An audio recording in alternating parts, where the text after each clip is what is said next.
ഈ കേരളം ഇന്ന് കാണുന്ന കേരളമായി പരിവർത്തനപ്പെട്ടത് ഇന്നെല്ലാവർക്കും സ്വാതന്ത്ര്യബോധത്തോടെ, ജനാധിപത്യ ബോധത്തോടെ, മതനിരപേക്ഷതാ ബോധത്തോടെ ഈ കേരളത്തിൽ ജീവിക്കാനുള്ള അവസരമുണ്ടായത് ഒരു മതഭ്രാന്തന്റെയും തിട്ടൂരങ്ങൾക്ക് വിധേയപ്പെടാതെ അചഞ്ചലമായ മതനിരപേക്ഷ നിലപാട് ഉയർത്തിപ്പിടിച്ച് ഈ കേരളം നിൽക്കുന്നത്.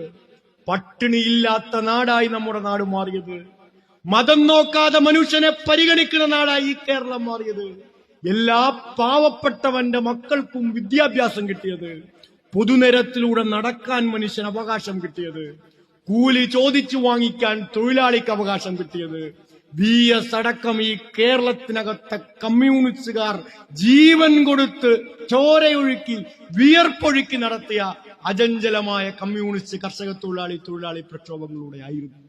അവിടെ കൃഷ്ണപിള്ളയെ നമുക്ക് മറക്കാൻ കഴിയില്ല, അവിടെ EMS നമുക്ക് മറക്കാൻ കഴിയില്ല, അവിടെ AKGയെ നമുക്ക് മറക്കാൻ കഴിയില്ല, അവിടെ നയനാരെ നമുക്ക് മറക്കാൻ കഴിയില്ല, അവിടെ VS അച്യുതാനന്ദനെ നമുക്ക് മറക്കാൻ കഴിയില്ല.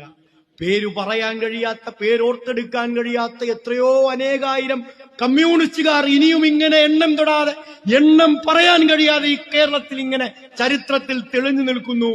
ആ കമ്മ്യൂണിസ്റ്റുകാരുടെ പോരാട്ടമാണ് ഇന്നത്തെ കേരളം എന്നോർത്തെടുക്കുമ്പോഴാണ് കൂടുതൽ ആവേശത്തോടെ ഈ